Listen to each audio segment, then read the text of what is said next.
So maybe you haven't heard, but we just had a pretty major earthquake in our region in Central Asia. It was right on the border between China and Kyrgyzstan. I will insert a map in here.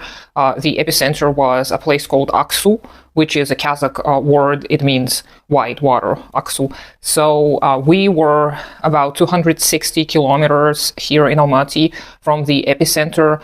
I will insert a message we got from Android. This is not mine. This is a similar one. I didn't take a screenshot of my own because I didn't think of it, but I just Googled and I found this one from a person who was a little bit closer to the epicenter. So I got a message that I was like 263 kilometers away from the epicenter.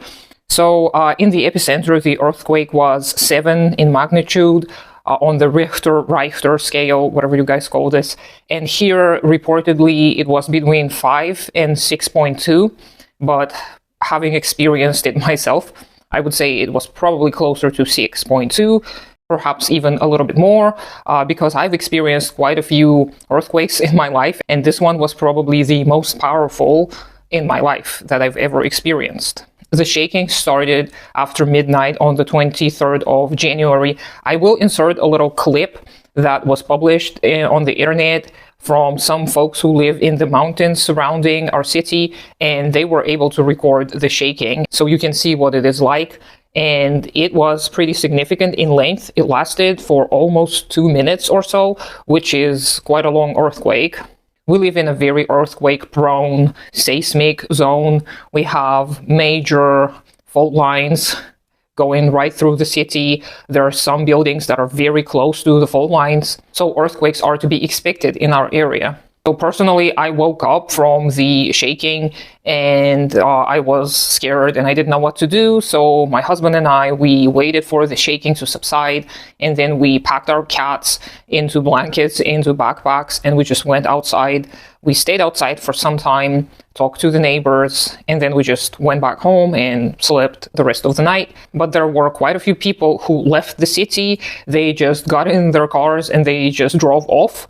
We have quite a few people who are from nearby towns and villages or who have relatives living there. So presumably this is where they went just because they got so scared, and that is understandable. It was a very powerful earthquake indeed. We have also been lacking in the earthquake trainings, whatever we call them, drills. And in the past, I remember when I was a child, we would have earthquake drills pretty regularly, and they would be unannounced, meaning that we would hear the alarm and we would be told to evacuate immediately, that it was an earthquake. So we did. When I was a child, we would just evacuate, even if it was in the middle of the night. And later, we would learn that it was a drill. Well, of course, we didn't experience the earthquake itself, but we never knew whether it was an actual danger to our lives or not. So these type of drilling kind of ensures that people learn appropriate behavior, and it also teaches us to take it more seriously, because if we know it's a drill, we may not want to exit the building, especially if it happens at night, because we did have quite a few of those drills at night, like in the middle of the night, just because they kind of wanted us to be taken by surprise, so that we would know that in case of an emergency, we wouldn't really have time to decide whether it was serious enough for us to vacate the buildings. But that was actually a good idea, and I'm kind of sad that we don't have these drills anymore. We do have announcements every now and again that tell us, like, this is a service announcement, there is no danger currently, but this is just so the civilians are able to hear the message. In case of a real emergency, you will be instructed on what to do. So we do get these regularly, like every few weeks or so, but most of the populace, myself included, we just ignore them, which I guess is on us. We need to be a little bit more serious about our own safety, but I think it does have to do with the way we perceive the government and the state. So in the past, when people were a little bit more used to the Soviet Union, they would trust the government more. Even in the 90s, people still had a little bit more trust in the government before everything started collapsing. Like by the mid-90s, most people didn't really have any trust in the government anymore.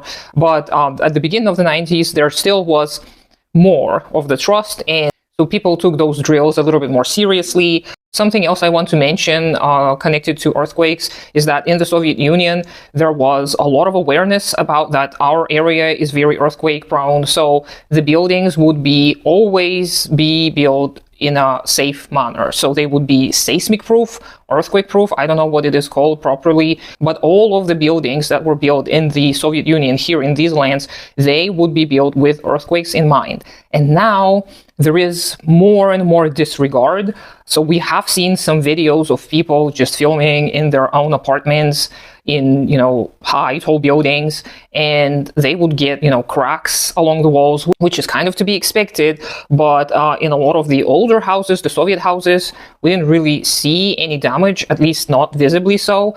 And we are still not sure how we were affected by this latest earthquake. Maybe we're going to suffer the consequences in the next few months. Maybe we won't. Of course, a lot of the older Soviet buildings are in a state of, I would say, decay. Just as I shared before, this house I live in was made in 1969. So yeah, it's not great. It's old, and age is doing whatever it is meant to be doing, especially bearing in mind that there isn't much maintenance at all. Like, we are asked to pay for every single repair, even though we pay certain taxes for, housing, like the maintenance of the house. We pay a fee every month.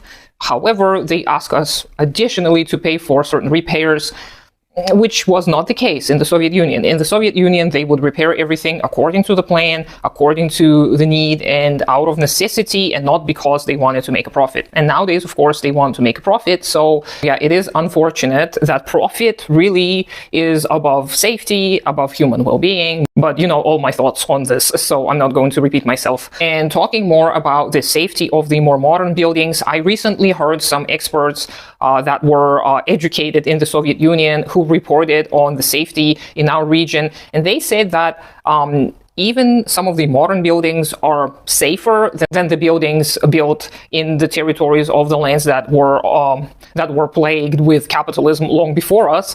So that gives me a little bit of hope. But they did admit, those experts did admit, that a lot of the regulations and rules are still being neglected with the modern construction, which is quite unfortunate. But at least we have a little bit of that Soviet legacy to kind of help us not fall for the for-profit type of building. Again, it's a mixed bag. You have to look into every single building project to see whether it adheres to the safety regulations. And of course, you cannot fully trust them at all times, because they may lie and get away with their lying because they bribed someone, because that's what capitalism allows, and that is what thrives under capitalism.